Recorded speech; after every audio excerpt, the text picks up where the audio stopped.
Libro de Ramón Carrillo, Una vida o un destino, de Daniel Alberto Chiarenza, para regalar. Tienen que contestar a la pregunta: ¿cuáles son los tejidos blandos de la boca? Que estuvimos hablando aquí con la doctora Diana Israelevich. Bueno, se van a acordar cuáles son los tejidos blandos de la boca. Por lo menos nómbrennos dos para poder acceder al libro de Ramón, sobre la vida de Ramón Carrillo. Recordemos que es al 47791190, donde tienen que dejar su mensaje, o vía Facebook o Twitter. Seguimos en Colectivo Sanitario. En este caso vamos a la columna de historia, porque estamos en comunicación telefónica con Jorge Croce, que nos va a hablar de qué tema. Yo le tiro el título, doctor: el símbolo de la enfermedad y el poder, caso Ortiz.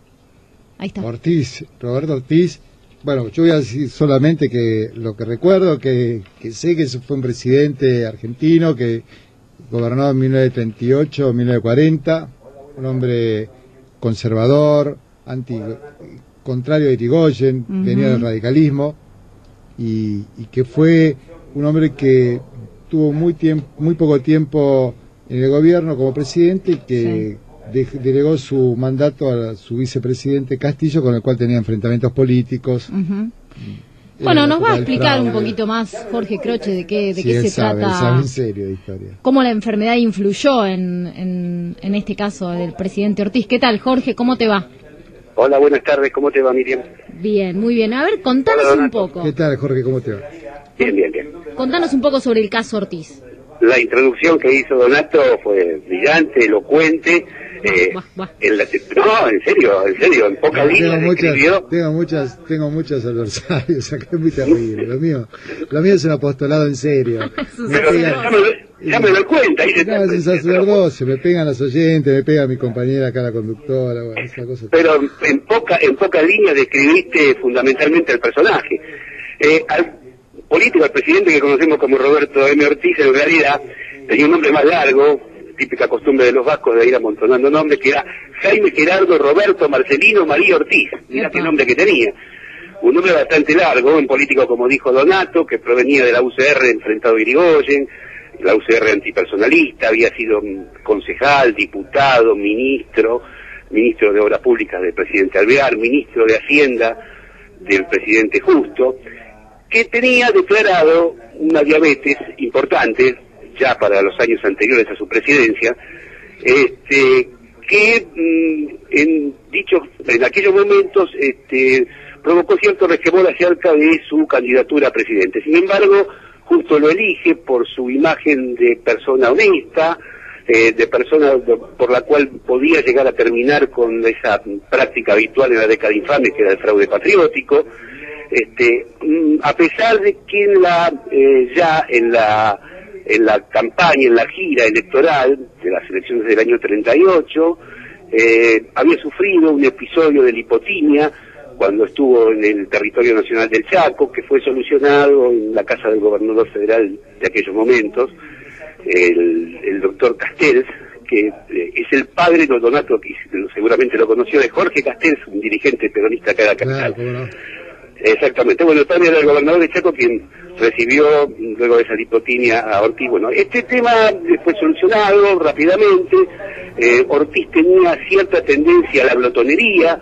Hay dibujos de la revista Caras y Caretas, donde lo dibujan sentado en una mesa opípara con el repasador, con la servilleta al cuello, comiendo, y su desapego a los consejos médicos acerca de cómo controlar su diabetes. Sin embargo, los 2 primeros años, dentro de todo, la enfermedad la llevaba controlada. Esto le permitió fijar ciertas pautas, como la neutralidad en la guerra, y el combate al fraude, hasta que una conjunción de sucesos, algunos personales y otros políticos, en el año 40, comienzan a minar su enfermedad. Enviuda, sorpresivamente, Ortiz en abril de 1940, fallece su esposa María Luisa Iribarne. Esto lo sube en una profunda depresión, en un muy mal estado anímico. Hay una ofensiva de los sectores muy conservadores y reaccionarios, encabezados por el gobernador de Buenos Aires, Manuel Fresco, al cual Ortiz le había anulado unas elecciones fraudulentas y le interviene la provincia de Buenos Aires. Hay una presión internacional por parte de Estados Unidos para que abandone la neutralidad.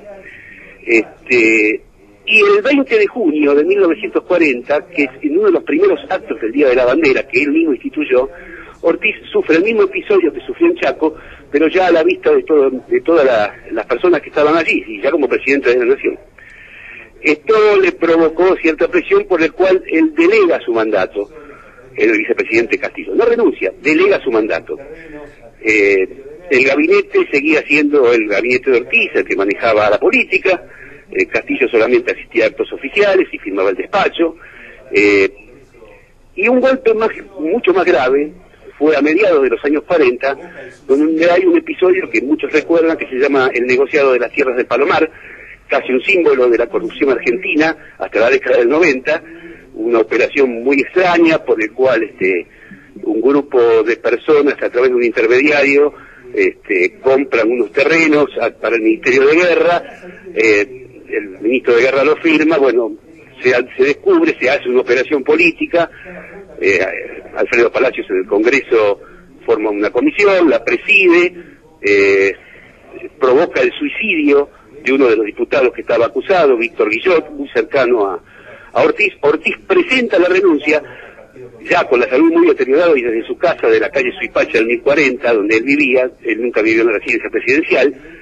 Sin embargo, el Congreso se la rechaza y él pretende volver. Ya la salud de Ortiz, en esos momentos y con tantas presiones encima, estaba francamente deteriorada. Hay informes médicos, especialmente uno de su ministro de Hacienda, un médico que se llamaba Pedro Gropo, que a su vez había sido presidente de Racing y estaba, hablando de Racing como hablaba recién, y a su vez ligado al Partido Conservador, donde informa que el presidente Ortiz es un paciente insulínico de 16 unidades insulínicas por día, y que la diabetes que él tenía era del tipo mellitus, que le provocaba pequeños y sucesivos derrames hemorrágicos que eran destructivos de la retina. En el Departamento de Estado norteamericano, obviamente, imagínense ustedes, ante esta situación que trataba de ser disimulada ante la prensa, pero no ante sus enemigos políticos, de los efectos que tenía en el país, ¿no? El Departamento de Estado, bien digo, contrata a un famosísimo y muy prestigioso oftalmólogo español, el doctor Ramón Castroviejo, un pionero en el trasplante de córnea, para que venga a Buenos Aires a hacer un informe definitivo sobre la salud del presidente Ortiz y especialmente desde su vista. El informe del doctor Castroviejo es lapidario, informa que de un ojo está absolutamente ciego y del otro conserva solamente un quinto de su visión. A partir de esto, el presidente Ortiz, ya estamos hablando del año 1942, presenta definitivamente la renuncia, ciego, absolutamente, y a los pocos días de presentar la renuncia, la presenta el 27 de junio y fallece en julio del mismo año, en 1942.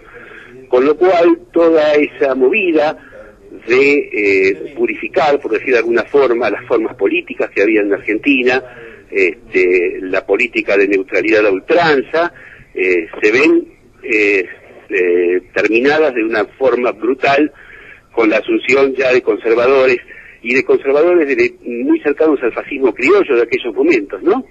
Esto es lo que básicamente te indica que la enfermedad, aquella diabetes de tipo mellitus que aquejó al presidente Ortiz, influyó de manera tal en la política donde posiblemente, y esto no es hacer ciencia ficción en definitiva, de haberse conservado en sus buenas formas físicas, los hechos hubieran sido diferentes, ¿verdad?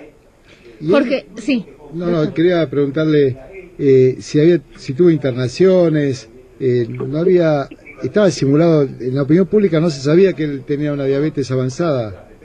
En la opinión pública había idea que el estado de salud era bastante delicado, pero lo que no se sabía era el estado de gravedad que tenía ya hacia el final de su vida, digamos años 41 y 42, cuál era el estado general, se ocultaba sistemáticamente, el único que confiaba en volver al poder era él, él pensaba volver y formar un gabinete de coalición juntamente con Vicente Solano Lima, que era del Partido Conservador, con Nicolás Repeto del Partido Socialista, pero en la opinión pública, si bien se sabía que el estado de salud de Ortiz no era el mejor, la gravedad del caso no estaba planteada. Tanto es así que cuando el doctor Castroviejo viene a Buenos Aires, le dice a la prensa que él viene a visitar unos tíos y unos primos en Argentina, cuando en realidad venía con una misión del Departamento de Estado de Estados Unidos, ¿verdad?